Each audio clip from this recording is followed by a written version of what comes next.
Hey kids, how are we doing? Ernie here with Lasers and Beyond and a lot of blinding light. So, I have a little tip for you today. It's not a big deal, but some people I notice in various groups talk about the air bubbles. Let's take a look. I got some red, white, and blue of the Rowmark Tri Layer Acrylic. Sorry, my brain's gone. I got a lot going on. This is from Lonestar, and sometimes when you get it, you will notice that it's got a lot of air bubbles, right? And we'll take a closer look at that in a minute when I flip the camera around. But just to point this out before any haters want to post, because I know people have a cult-like obsession going on with Lonestar. I love them too. Okay, I'm not saying anything bad about Lonestar. I love them. They do great stuff. They do great things. But sometimes, and this happens when I press my own acrylic too. Not the leather. Leather comes out smooth, but the acrylic will get these bubbles. All right. So even if you search in their forums, they're going to tell you it's fine. Nobody cares, and people will come on and join and say it's fine. But sometimes it's not fine. Okay, so let's just be honest.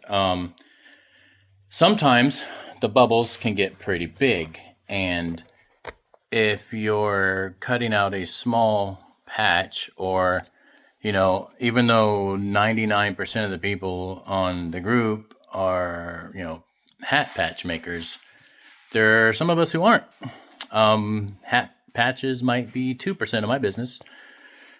I wish I could sit there and do hats and patches all day like some of these boys rocking it out, but I can't. I got too many other things going on. So anyway, sometimes if you're using the acrylic maybe for something else, okay, or even for a hat patch, if you're doing a small one, I've seen some of these bubbles where they're even bigger, okay?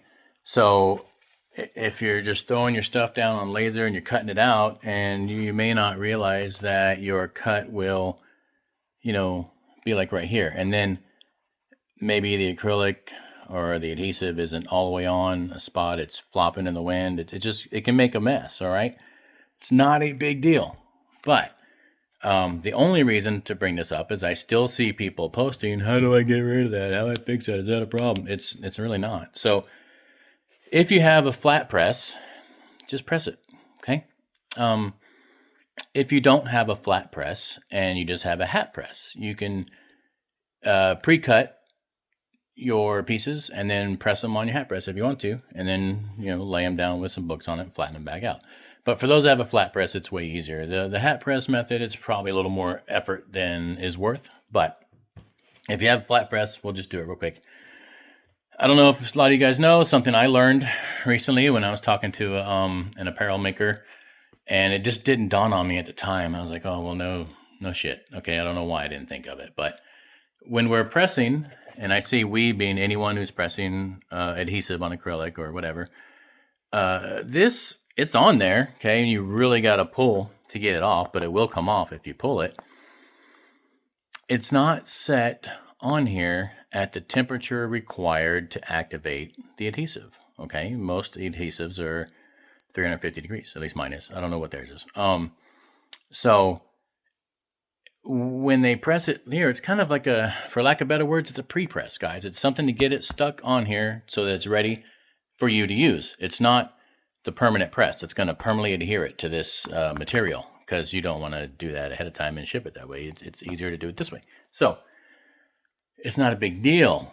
So just run it through again. That's all. It's kind of a no-brainer. I've just been doing it the whole time, and I thought to myself, I should probably just make a little quick video and just show them, because after you do it, it turns into this.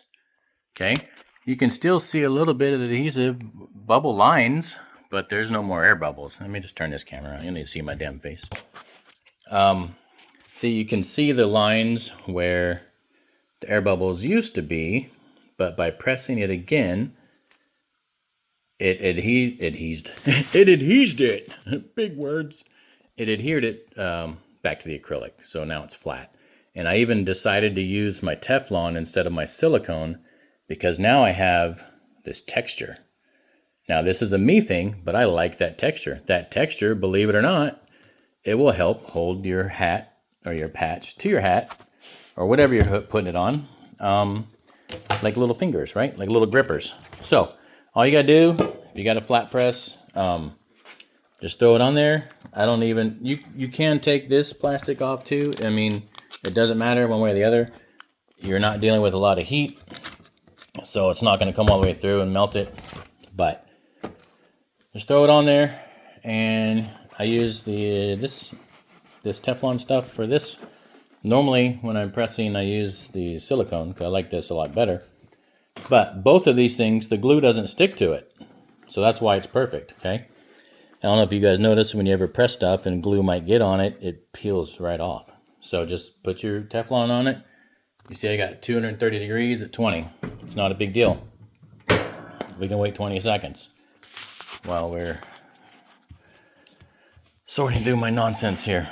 But when it's done, it'll all be down, and now you don't have to worry about wondering if you're gonna have one of those big old air bubbles in your cut. Like, it's not a big deal. It's just the way it is with this material. So now you can't do this one-handed. Just pick your Teflon up, and you'll run your hand over. You'll feel there's no glue on it. And if by some chance you do get glue on it, then just take it off. You probably don't even need to do it 20 seconds. I was just pressing some other things and cutting up some samples, and I just had it on 20 seconds. Honestly, you could probably do it for 5 or 10 seconds. It'll probably get it right down there. And if for some reason you don't, like just when I picked up the first piece of the Teflon, it lifted the glue up. But you can push it down. It's not hot. I mean, it wasn't on there very long. But now we don't have our air bubbles. Oh, there's a couple right there. But anyway, now it's nice and flat. And from using that Teflon, like I said, now I actually have texture on my glue. So when I do cut this and make a patch out of it, let's pretend this is it. When I put it on my hat, it's not going to be slick and smooth anymore. It'll have little grippers that'll help.